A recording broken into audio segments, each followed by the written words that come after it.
Welcome to the Fright Lab. I'm Lucas Yoakum. And with me is the only producer I won't write into an apocalyptic script, Joseph Wren. Joe, we're bringing this series home. How you feeling about it? It's been quite a few hours and quite a few days. There's been a lot of films talked about. There's been a lot of years between these films. This is certainly not the end of slashers on the Fright Lab. In fact, I may have a suggestion later in the episode that stretches this out just one more episode. But before we get there, we have to talk about when slashers became self-aware and the time just before slashers became, I don't have a better word for it, I think it's a great word, torture porn, my friend. That's what we're not talking about today.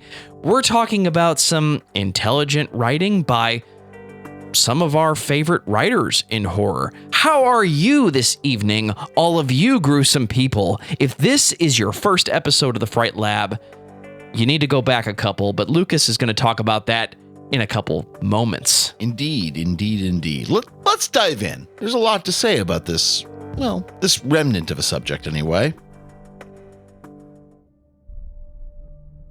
In our previous two episodes, we have discussed movies such as A Nightmare on Elm Street, Blood and Black Lace, The Texas Chainsaw Massacre, and Halloween. There's a pretty good chance that our listeners have seen all of these movies and have a good understanding of the importance of them as films. But if you are new to the genre, or by chance just a new listener of the Fright Lab, welcome. You might want to go back and listen to the previous two episodes for just a little bit of context, I guess. In the meantime, Joe and I are going to go refill our drinks. Don't worry, we'll wait.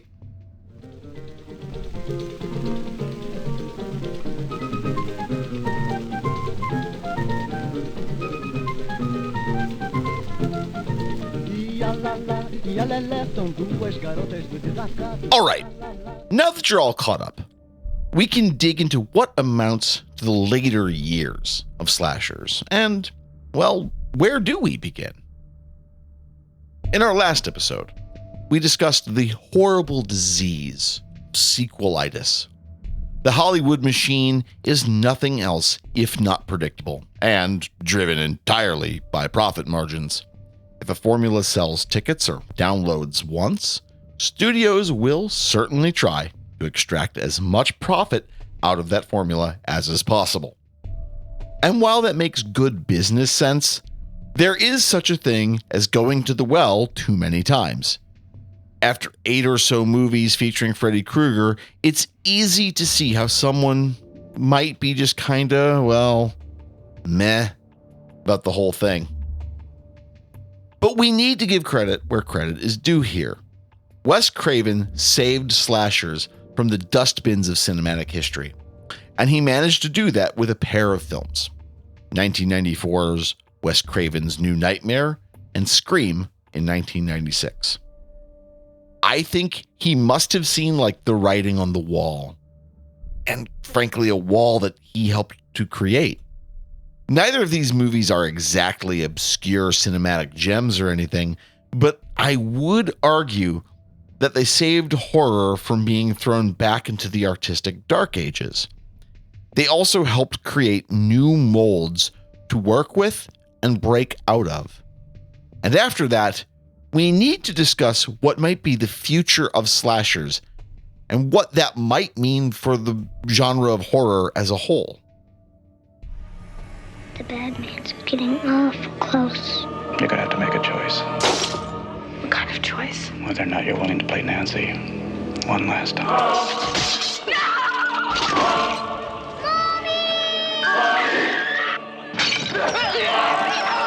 Cut the effect!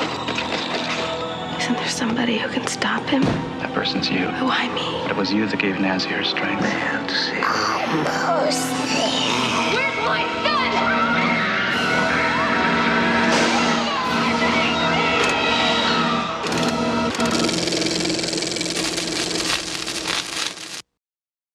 I genuinely think that Wes Craven's New Nightmare is one of the most inventive pieces of mainstream horror of its decade, and arguably beyond.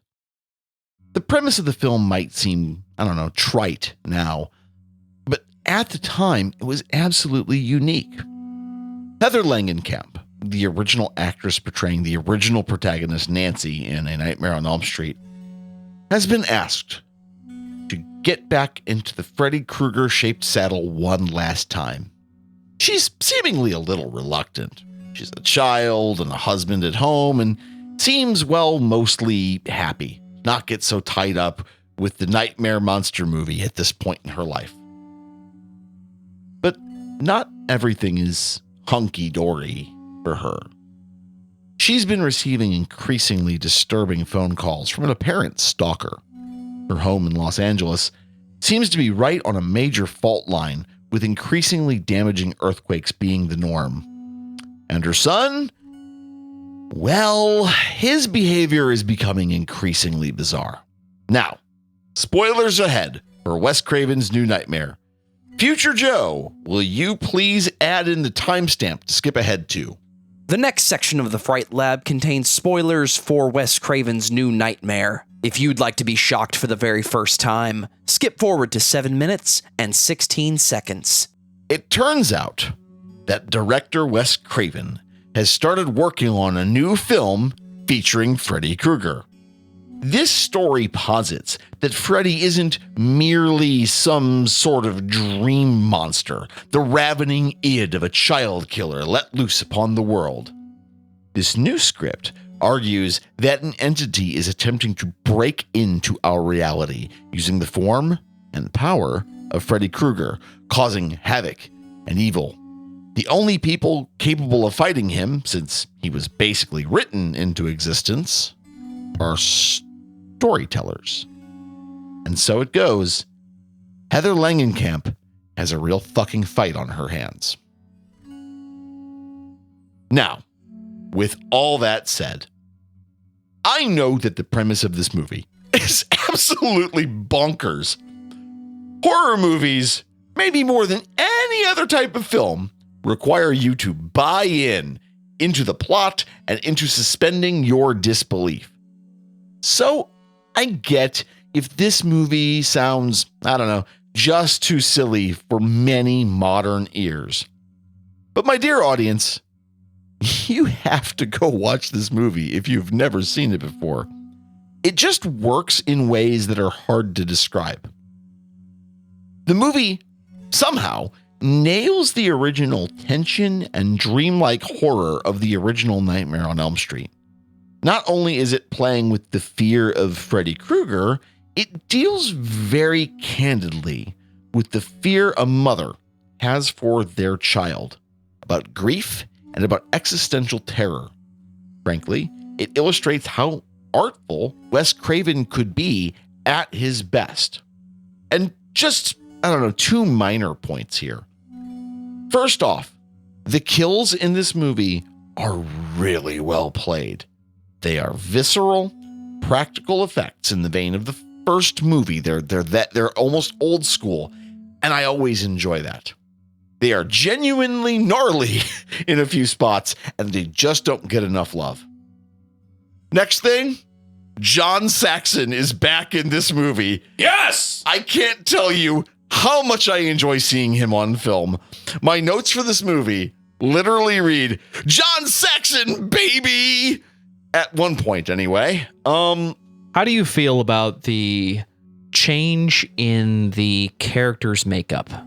Do you think it's a positive or a negative when Freddy finally is revealed that he's not the same Freddy? Okay, so that's I've heard people talk about the difference between the two. A few other horror commenters, Mildred over at Scaredy Cats did a thing about their favorite Nightmare on Elm Street movies, and they talked a little bit about that point. I like the more angular, pointy Freddy. I think maybe I have some weird expressionist horror DNA somewhere in my bones that say, make it pointy. I don't know why that is. More than his makeup, I like his coat. I have a thing for long woolen coats. Make of that what you will. I feel like the new Nightmare Freddy, I don't know that stylish is the word. There's something more I don't know, old-fashioned, something more archetypical about him in a way. And maybe that's just because I like movies like Nosferatu. I don't know. Make of that what you will. But I like the new Nightmare Freddy makeup. I think it's suitably demonic. So something I realized in watching this movie is that Freddy Krueger isn't really just Freddy Krueger anymore. In many ways, Freddy is a very modern symbol for horror, right? He's like a semiotic shorthand for an entire generation. I think he has this lasting power of a character, well, like Count Orlok in Nosferatu, or the monster in Universal Studios' Frankenstein. But I also worry that this might be a quote-unquote for better or worse sort of situation. While I genuinely love this movie and I find, the gut-churning ugliness it plays with to be really cool, I feel like it helped to pave the way for a movie that, in my humble opinion, helped us continue to miss the mark. And that movie is kind of paradoxically Wes Craven's 1996 hit, Scream. Hello? Hello? Who is this? You tell me your name, I'll tell you mine. I don't think so. What's that noise? Popcorn. You making popcorn? Well, I'm getting ready to watch a video. Really? What? Oh, just some scary movie. You like scary movies? Uh-huh. You never told me your name. Why do you want to know my name? I want to know who I'm looking at. Someone is playing a deadly game. It all began with a scream over 911. Someone who's seen one too many scary movies. Now, he's taken his love of fear Hello? Hello, Sydney. one step too far. Do you like scary movies? What's the point? They're all the same. Some stupid killer stalking some big-breasted girl who can't act, who's always running up the stairs when she should be going out the front door. It's insulting. There are certain rules that one must abide by in order to successfully survive a scary movie. Number one, you can never have sex. Hey, it's me. Never, ever, ever, under any circumstances, say, I'll be right back. Because you won't be back. Get another beer, you want one? Yeah, sure. I'll be right back. He didn't make the rules. The police are always off track. If they watch prom night, they'd save time. He just kills by them. Don't answer the phone. Don't open the door. Don't try to hide.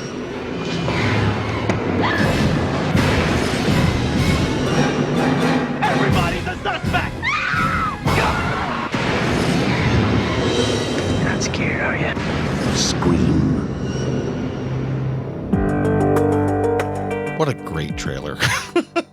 Absolutely phenomenal trailer, and I agree with you. I think this is the direction you're going. This is one of the most important films of the last 30 years because this was the first film to successfully challenge the slasher as a concept.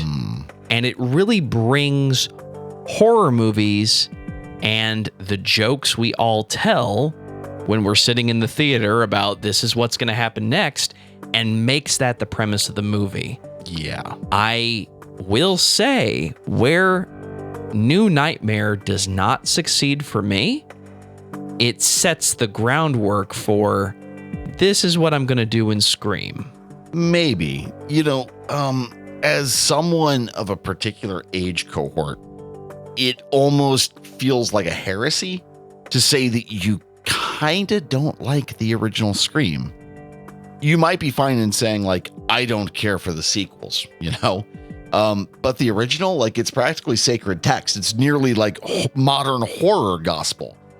And, like, that's not to say that Scream is necessarily a bad movie. Far from it. It's memorable. It's fun. It is loaded with a ton of stars from that era, right? I mean, so just a quick list of some of the stars in this movie. Drew Barrymore, Rose McGowan, Matthew Lillard, Henry Winkler, and Neve Campbell. She's the lead protagonist, Sidney Prescott.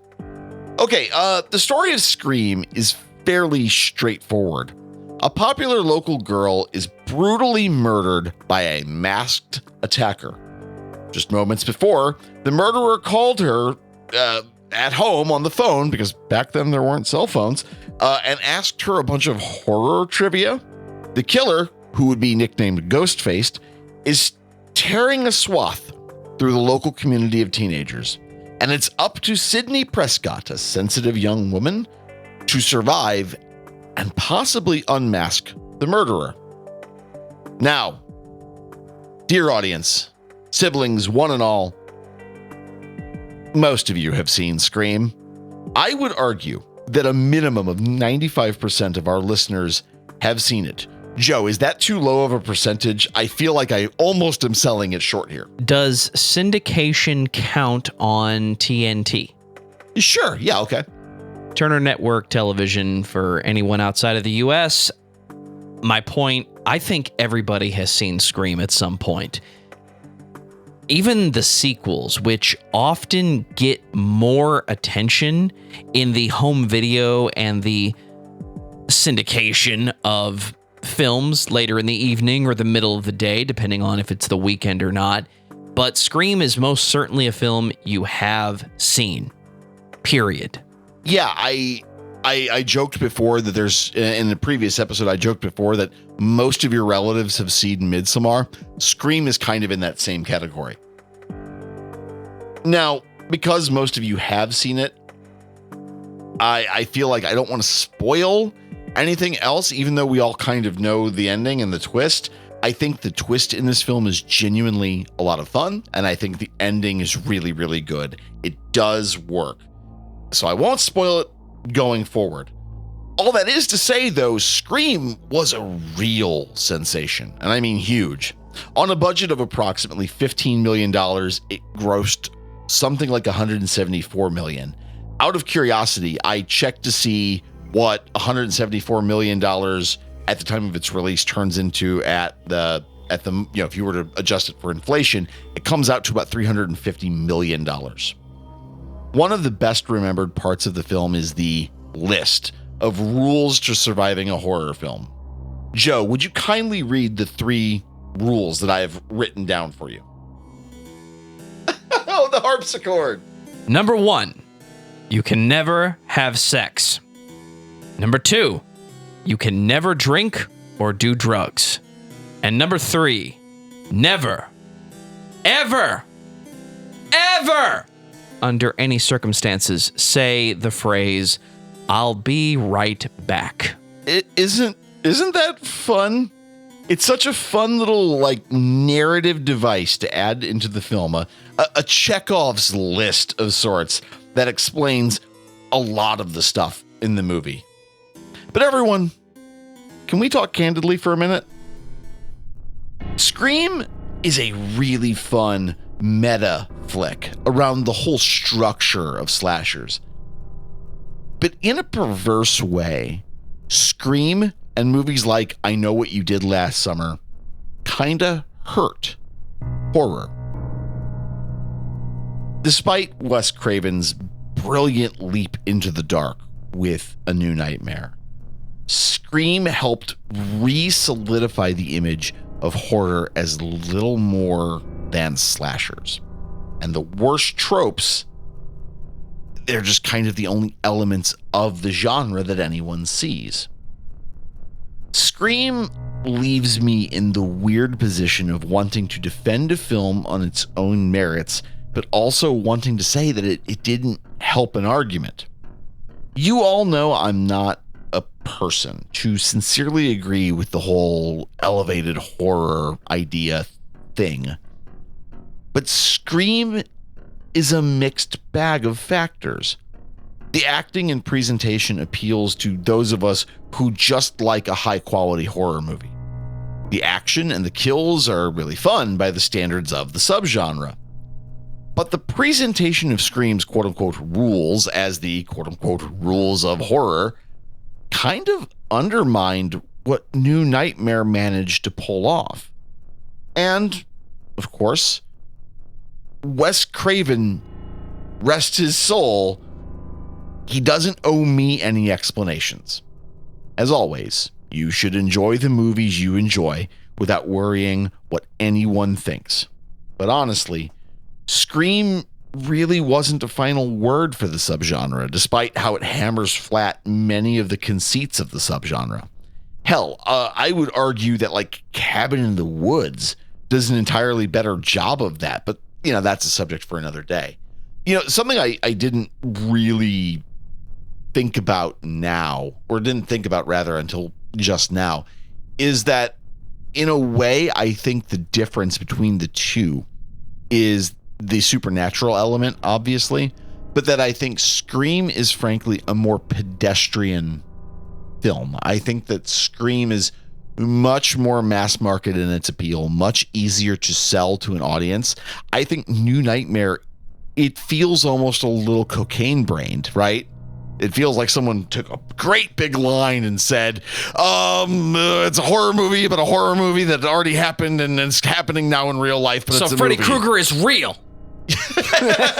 Exactly. It's and like, not to take anything away from A New Nightmare, because I fucking love that movie, but it very much feels a little too out there. And when people prefer Scream to that, I go, yeah, I get it. I get it. I think I just got raised on a diet of weird horror movies, so I don't know. I think I'm more forgiving of A New Nightmare than Scream. I don't think Scream ruined horror the way you're describing. I think Scream was extremely clever, and it did something that New Nightmare kind of did, but Scream was the first film to say, so what happens if there's just a crazed movie fan who decides to start killing people?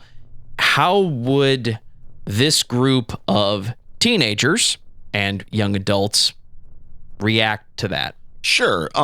I don't know that Scream ruined horror. I don't know that I used that word specifically. What I will say is I think Scream accidentally, pardon my big philosophical language, accidentally reified the worst ideas about horror to an audience of people who kind of already believed the worst ideas about horror. Here again, a movie like A New Nightmare it's almost like the movie Phantasm. It's just weird and hard to explain. And you kind of have to watch it, and you either get the grok of it, you get the vibe of it, or you don't. You're scrolling around on IMDb as we're talking, just, confirming dates and whatnot. And it's interesting that if you like this movie, you probably also like this movie. The more like this recommendation box includes the Sarah Michelle Gellar and Ryan Philippe vehicle Cruel Intentions, a movie I have a soft spot for, actually. Actually, a really good rendition of that play. Dangerous Liaisons, I think. Correct. It's a really fun movie, but it's in that era where all horror movies were just starring all of your teen stars. I mean, The Faculty is kind of in that same group. And listen, I love The Faculty. It is a very entertaining movie, and it's a remarkably effective horror film. But it's hard to watch it and be like, Jon Stewart and Salma Hayek were in the same movie? What the hell is this? Well, I bring it up because it's not a far jump from Scream to The Imitators, which obviously I Know What You Did Last Summer is on there. A film I have not seen in a long time. Urban Legend is on here. Yeah. I would not have thought of Final Destination in this comparison, but I think it applies because, yes, Scream was clever with what it did. Even with its sequels, it continued to make fun in a good way of the rules of horror. The sequels play off of that, and I can't wait to talk about Cabin in the Woods later because you've clearly decided that's something we're going to do. Not in this episode, but we will discuss it somewhere along the line. It's a phenomenal film that does something differently. But I don't think Scream really ruined it. I think, like all things, the first one is brilliant. The second one imitates, and the third one is just beating the dead horse. Well, I haven't said it in a long time, but I'm going to say it today. Please leave BoJack alone. I think Confucius once said that in the third generation comes ruin, and I think you hit the nail on the head. Typically, the third film is either a wild departure and works somehow, read Halloween 3 Seasons of the Witch, or Nightmare on Elm Street Part 3, Dream Warriors. I'm sorry, I know it's popular. I just don't get it. Anyway, okay, so with all of that said, where does that leave us? It's easy, I think, to feel like the only thing left in the world of slashers is just watered down horror comedy, ultimately a position that accomplishes neither of its namesakes terribly well. And this is a subject I will rant about in another upcoming episode. Aside from something like Tucker and Dale vs. Evil in 2010, horror comedy seems to be the only end result of slashers, at least in my opinion, sometimes.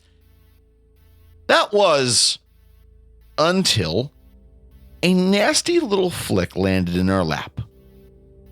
2017's Terrifier and its murder clown antagonist, Art the Clown. What is it, Tara? Dawn and I are sort of stranded. She has a flat tire and no spare, and I was kind of hoping you could pick us up.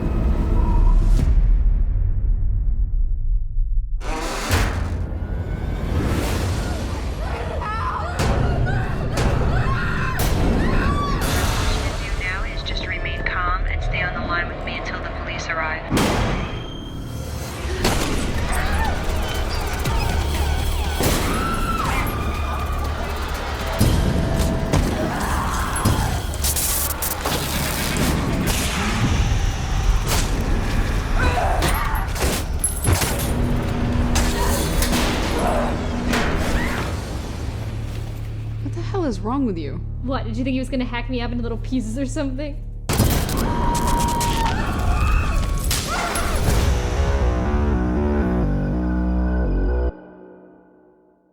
Okay, Joe, have you seen Terrifier? No, sir. I recall this movie came out, we discussed it, and maybe it was... Does this have a sequel? I'm asking the question because sequel, it has one of the best regarded sequels. Well, okay, best regarded. That's maybe incorrect. It has a wildly popular sequel that came out, and they're getting ready to release a third one, which I believe is set at Christmas. So I asked the question because I've seen the sequel. I don't think I've seen the original, and I don't know how that's possible. I might have made a mistake and clicked on the wrong film. But I am very familiar with the Art the Clown character. Okay, if it makes you feel any better, kind of a bit of horror history from Lucas. I saw the movie Phantasm 2 before I saw the original Phantasm, and you cannot begin to understand my confusion upon seeing Phantasm 1 versus Phantasm 2. Anyway. So, Terrifier. Talking about Terrifier is entirely easier than talking about the plot of any of our movies that we've talked about tonight. And it's fairly impossible to spoil Terrifier as well. And we will get to its plot here in a second now, and you'll understand what I mean. Terrifier also has some prehistory. The character Art the Clown first turns up in an anthology film called All Hallows Eve in 2013. As it goes, I am not a fan of anthology films on the whole. And All Hallows Eve it's just kind of not my bag. Try as I might, I just don't get it. But the sequence with Art the Clown is memorably fucked up. So I can see how the desire for more movies featuring Art the Clown, they just kind of make sense. Then, 2017, Terrifier lands. Critically, it is something of a mixed bag. It has a 5.6 out of 10 on IMDb and has a 55% fresh on Rotten Tomatoes. If you aren't really into splattery, slashery action, I can understand that Terrifier isn't the easiest movie to watch. So here's the plot for what it's worth. Two drunk friends are out on a Halloween night and end up in the same restaurant as Art the Clown, a brutal murderer. He begins brutally murdering. Our two friends have to survive. It gets very messy. Sure, there are more details than that, but do you need them? I mean, honestly, I'm not really a fan of Terrifier that much. The plot is so thin, it doesn't require much thinking, and the action is so over the top, so visceral, that it becomes compelling just in terms of watching the extremity of the whole film. I don't know that I really enjoy Terrifier, but I admire the hell out of it.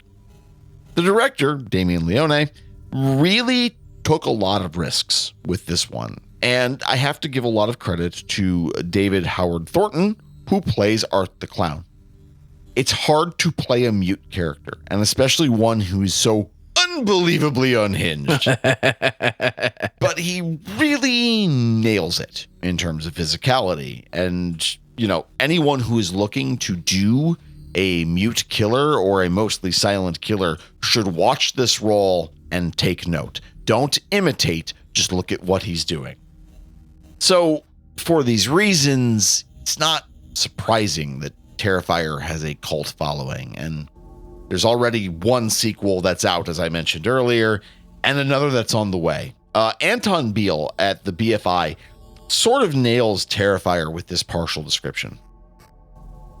If all this artful nastiness is a subtext-free thrill and kill ride which openly advertises the sheer senselessness and gratuity of all its on-screen cat and mouse death by numbers, it is also an unapologetically pure genre entry, confronting and amusing us with all the sinister masked vicariousness.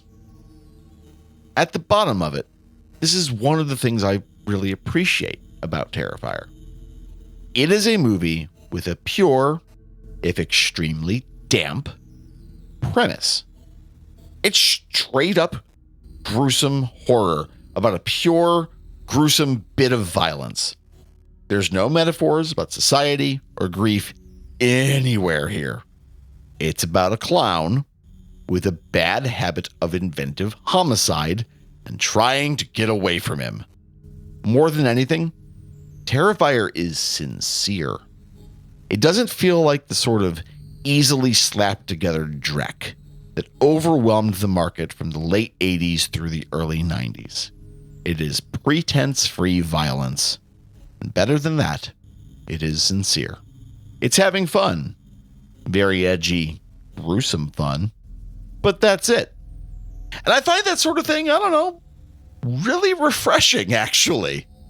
How does this get past the killer versus slasher check that we talked about in the first episode of this series? Is it because it's a character and he doesn't speak?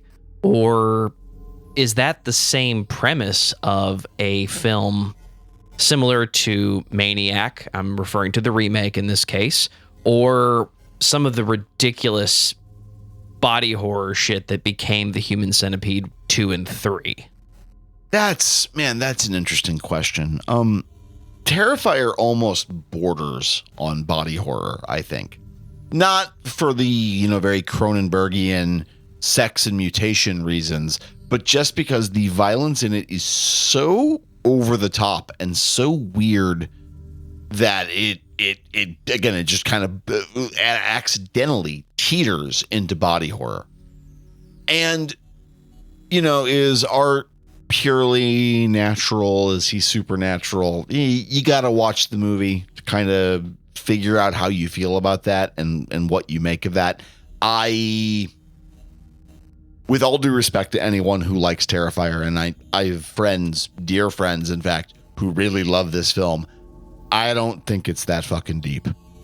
I think it is mostly, like I said, pretense-free violence. I don't think anyone's really taken it that seriously. If there is going to be deep lore to Art the Clown, you run the risk of fucking up the entire movie by trying to have deep lore about Art the Clown. Personal opinion. Make of that what you will. So have we gone full circle past the torture porn of the late 2000s, early 2010s, and now we're back in Texas Chainsaw Massacre territory where, yes, it's violent, yes, it's disturbing, but Leatherface doesn't really need a reason. No, and here is my reason why. For everything that's good or bad about Texas Chainsaw Massacre, there is an element of the film that feels believable. Not that it feels real. I mean, some of the quote-unquote realness of that movie is what it was filmed on. It was filmed on cheap film stock in the middle of brutal, West Texas kind of summer. It is a very deeply unpleasant film to look at. Like, it's weirdly, I think there's a visual equivalent in like David Lynch's Inland Empire, which was shot on a really cheap digital video camera. There is just a kind of grittiness and graininess to the movie that kind of makes it work. Terrifier is different because it at no point does it ever feel real. Like, you might get lost in the backwoods of Texas and be attacked by someone. Listen, man, I've lived in St. Louis my whole life. I've seen some shit, but at no point have I seen some Art the Clown shit. So, yeah, I don't know. I don't think it wraps around or does like a horseshoe thing. I don't think it's quite that good. That said, though, again, it is worth seeing. And if you are into unpretentious, ugly horror, like Terrifier is a certainly good choice. Again, I hear that there's, I've never seen it, here again, but there is a fairly legendary scene in Terrifier 2, which if you've seen this movie, you know the scene I'm talking about. I've read about it and I haven't seen it. That is so over the top, it had people leaving the theater vomiting all the way. And, I don't want to see that sort of thing because I just don't care for that in my horror. But that is admirable. It is not every day that someone pukes on their way out the door. Every decade needs the audience walked out puking story. Whether it's true or not, it's a good line. It is a hell of an endorsement. I mean, it is that kind of endorsement. Pardon me as I get a little serious for a moment. I know that this also opens up an interesting avenue of criticism that I want to dig into for a second. We recently received a comment from a listener about a review we did for a movie called Incident in a Ghostland. For reference, that's episode number 4 and was released on November 18th, 2022. Bit of a throwback. We really appreciate every listener we have, and we like getting feedback or insights from our audience. The comment we received, it was a longish one, so I will spare the audience a full recitation of it. It would take entirely too long. But there is a section that I want to talk about, since it is somewhat relevant to our discussion about slashers, especially in a modern context. So this comment comes from this particular listener's first paragraph. And when I say first paragraph, I mean like one of, I think, 8. It's a fairly long comment. So this is what he says. So your main issue with the movie is your own incorrect assumption that Logier with Ghostland tried to make a quote-unquote extreme horror movie like the stupid, shallow, Terrifier-like dumpster fire that is high tension, because you incorrectly think Martyrs is part of a genre as well as just because it's graphically violent and French. That's like calling any food that is spicy Indian, because you don't think for a second that there could be any other type of spicy food. Just so it's said again, that's a verbatim transcript from the first paragraph of that comment. It only goes on from there. I think one could possibly include a movie like Incident in a Ghostland with slashers, though I personally wouldn't do so myself. The point made with Terrifier is interesting, the point that the commenter makes. For my part, I never compared this movie to Terrifier in the episode. I'm not entirely sure that Terrifier was out at the same time. I don't honestly know. I think the whole comment assumed that I was completely misunderstanding Ghostland. And hey, maybe I did. I can read my own thoughts, but I can't read the thoughts or intentions of any other artist, right? I've also stated my basic position of art, not Art the Clown, but Art the Thing, of being that I'm kind of in the death of the author camp. So I hope that helps frame my perspective on this movie and any other. I can't say what the artist intended, and I'm not convinced that the artist's intention actually matters. It's more about the audience's reaction to stuff. You know, movies like Ghostland and Terrifier, they do have some similarities that are worth exploring. I personally think that Terrifier is not really intended to be taken seriously at any point. It's a brutal, bloody mess of a movie, and in most regards, I think it is in keeping in the spirit, or maybe just the zeitgeist of the whole slasher thing. But a movie like Ghostland, it is, I think, trying to be more impactful, maybe, or maybe more intellectual. I don't know. It is reaching for a different sort of impact than most of the horror movies we've talked about in this series.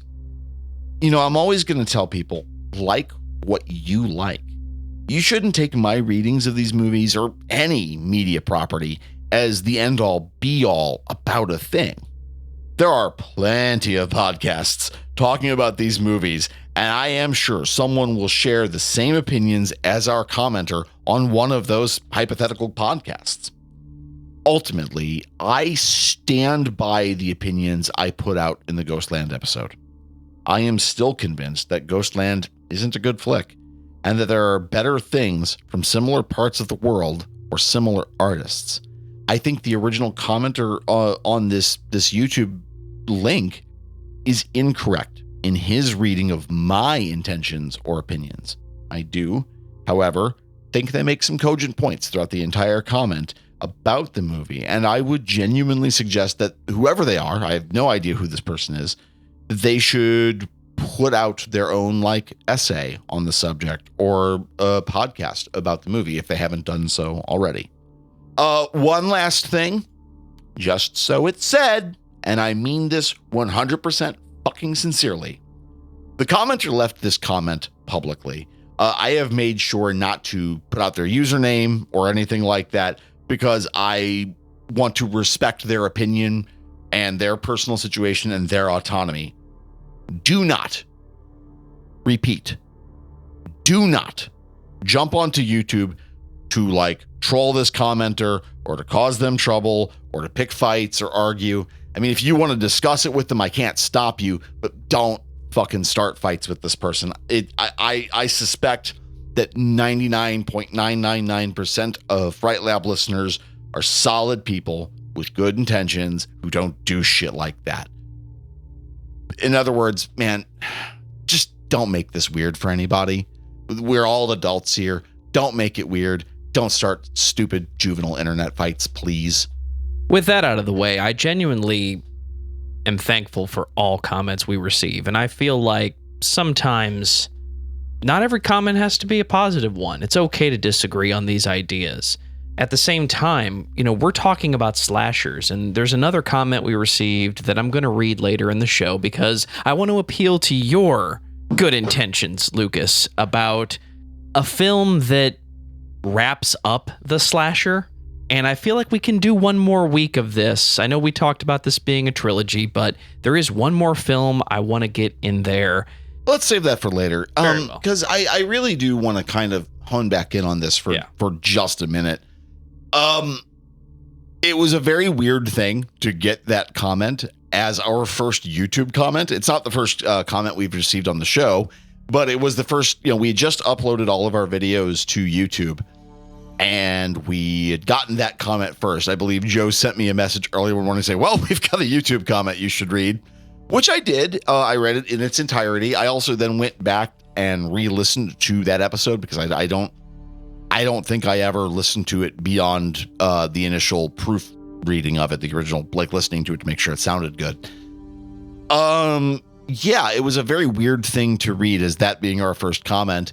And I was very actually, shocked and impressed maybe by the passion of the commenter because, wow, this person, I assume it's a he, but they had a lot to say about my opinion on a movie when in almost all actuality, I had mostly forgotten that episode. The only thing I remembered about it, honestly, was roughly the premise of the film and that I have never been particularly overly impressed with Pascal Laugier. I think Martyrs is a pretty good movie. It's a bit intense. It's a bit fucked up. It's worth seeing.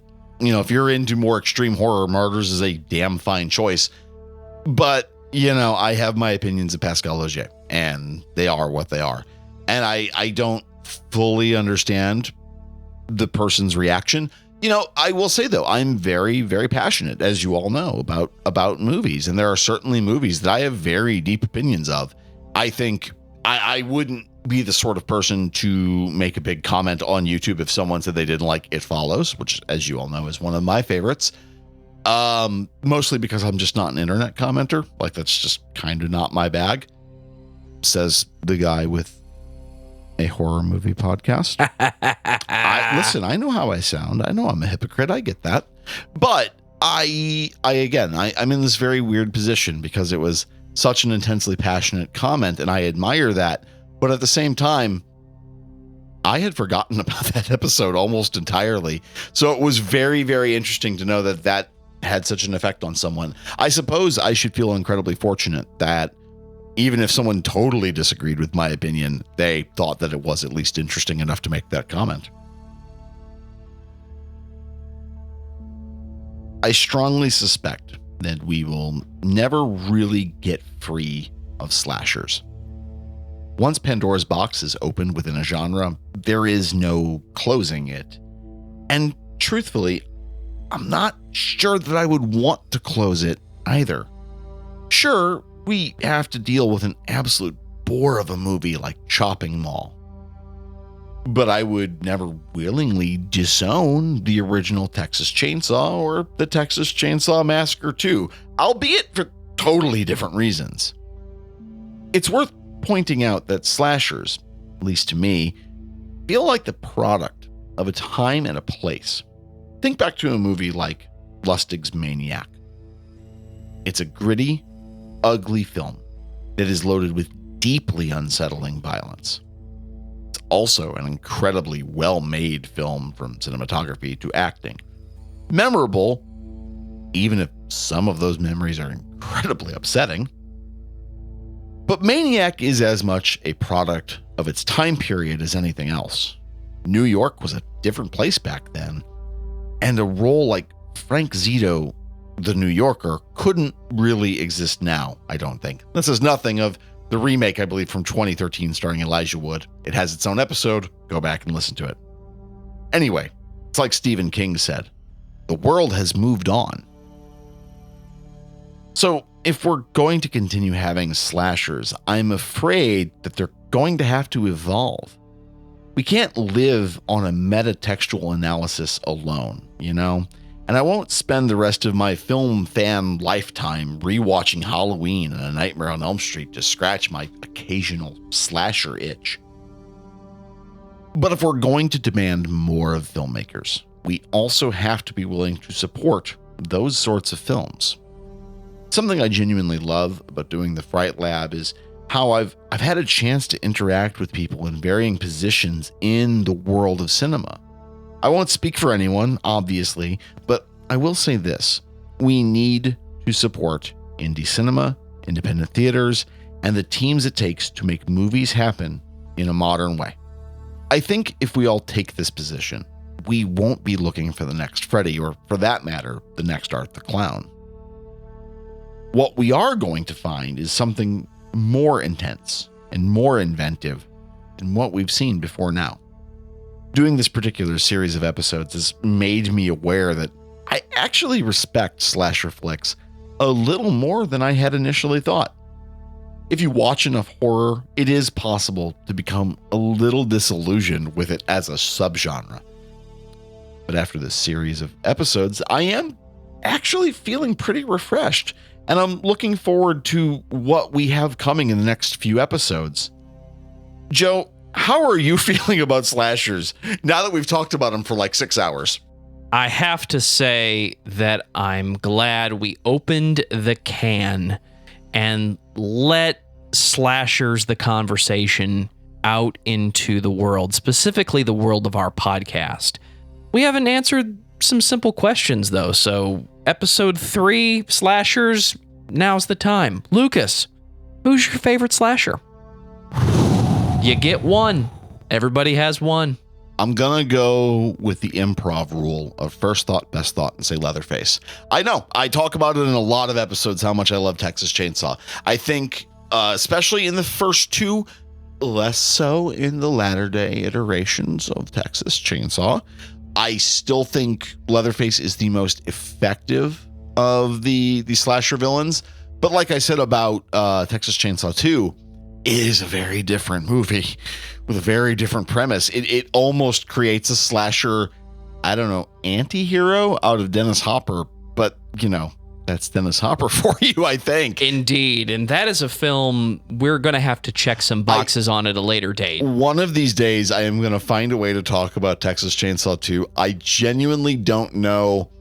As a person who lives an alarmingly austere and sometimes sober life, I don't know that I've ever been messed up enough to talk about that movie in some analytical way. What about you, Joe? I mean, what is your who takes the crown? Who's the slasher number one? Slasher number one for me is and will always be the first one I ever saw, and the word is Jason Voorhees. Interesting. The monolith of a tank of who the character became after he was portrayed by, is it Kane? Was that Kane Hodder? Kane Hodder, that's right. Was that Kane Hodder?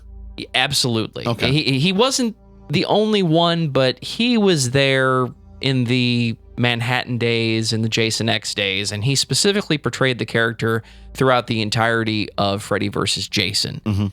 I just enjoy Jason as a simple slasher character because when he becomes mysterious and he just shows up and kills somebody in a random way and then they find the bodies and we eventually have to find a way to defeat him, that's the simplest slasher there is. You know, we talked about Friday the 13th on the last episode, but we didn't talk about the sequels in depth. There was this weird point in Friday the 13th where they were just trying to make him into Michael Myers by using the excuse that, well, Jason's a deity who's possessing this person.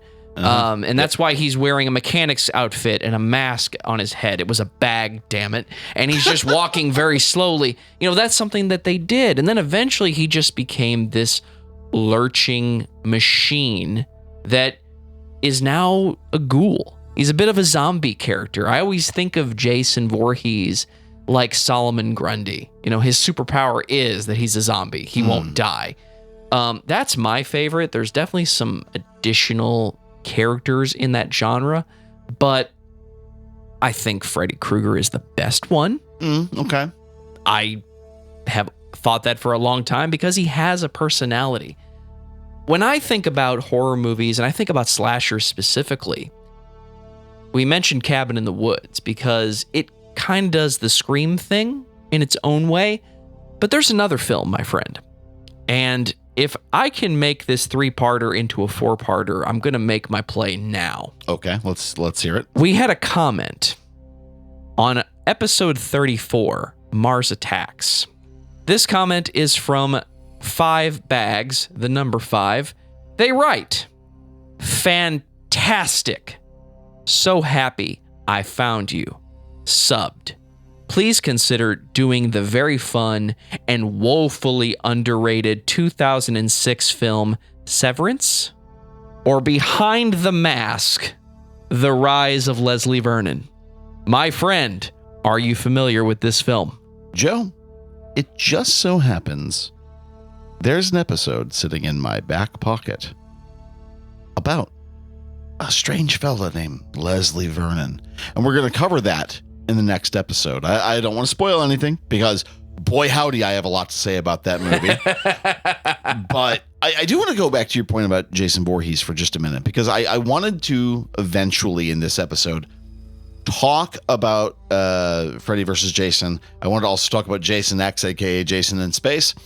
And I didn't. Some of that was scriptural oversight. I passed over it because I was 4,000 words into writing one day and my brain completely shut off. But more importantly, the latter day Jason Voorhees chronicles, let's say, are so friggin' weird and so unnecessary that I couldn't. I mean, how do you talk about Jason in space?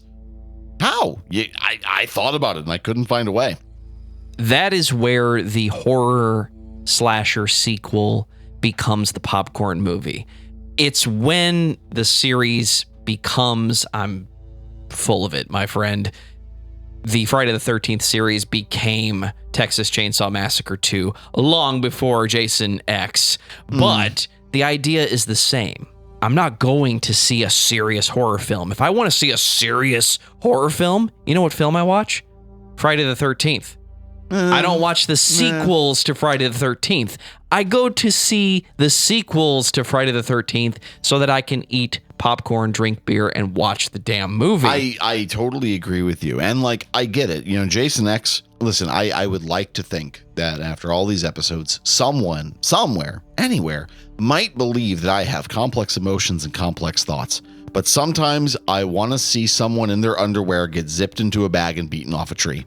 I don't know why, but that scene cracks me up. It is one of the best. Like, I know, yeah, Jason's done it before, but he did it so much better in that one, so much more unnecessarily just intense. I love it. I get it. I'm not totally shitting on Jason Voorhees and the Friday the 13th series. It's just, yeah, it just doesn't add up to me. Somebody was writing that movie or read that script and said, this is like Star Trek because it's the future, so why can't we put Jason Voorhees in the holodeck? I want to see Jason Voorhees versus Worf in the holodeck. That's what I want to see. A duel without honor, truly. Indeed, my friend, indeed. So, with all of that silliness aside, we now have to turn our gaze, our panopticon, onto the all-important question. Dear listener, what do you think? Is Scream better than New Nightmare? Was Wes Craven aware of the legacy he was leaving? And is Art the Clown better than any of the slasher standard bearers of yore? You can let us know what you think and so much more by emailing us at thefrightlabpodcast@gmail.com, or you can reach out to us on Instagram at fright_lab_pod. We are on Letterboxd at Fright Lab Pod, all one word. We're also on Facebook if you're into that sort of thing. The Fright Lab Podcast, that's where you can find us there. We're on YouTube if you want to listen to us there, or you can find us on any podcast platform because God knows we've tried covering them all. Joe. Yes, sir. You are the one leading the charge for us on Discord. Can you tell our fans where to find that and where they can find your other projects? Discord.thefrightlab.com. That is where this conversation is continuing always and into the evermore. My friend, we have been playing games, we've been talking about horror movies, and we've generally just been keeping this conversation going. My favorite thing, memes for days. That's right, horror memes, not themes, memes, because the podcast, The Fright Lab, is about horror themes.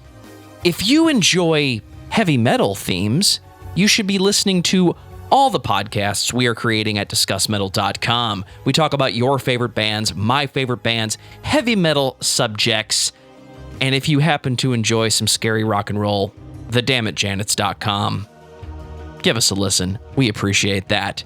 What I need from you right now, listener, gruesome people, thank you for listening to this show. If this is your first episode, if this is the most recent episode, we appreciate you and we want to hear from you. Any way that you want to contact us, there's links in the show notes. You heard Lucas say it before, thefrightlabpodcast@gmail.com. What I need from you right now is take out your phone, scroll to the left, the right, the up, the down, and find the place where you can give a thumbs up or you can give a 5-star review. Let us know what you think about what we've had to say, so that we can let you know what we think about what you have to say. Thank you for listening to this episode. Lucas, tell everyone how much we appreciate independent artists and independent media. I believe wholeheartedly that the next great horror series is not going to come from a major studio. I do believe that whatever the next great horror property is going to be, it's going to be from the underground. It's going to be something indie. And if you're involved in indie music, indie art, you're making a horror podcast, if you're making horror punk or dark ambient, if you have some movie you're working on, full length or short film, we want to know about that. Get in touch with us at any of the social media contacts or our email address. We want to hear about it, and we want to boost the signal so people can hear what you're doing. And, as always, The Fright Lab is written and researched by me, Lucas Yoakum. Joe Wren is our amazing producer and co-host. We appreciate each and every one of you for tuning in for 3 episodes about slashers. And we will talk to you all again very soon. That's Fright Lab for you.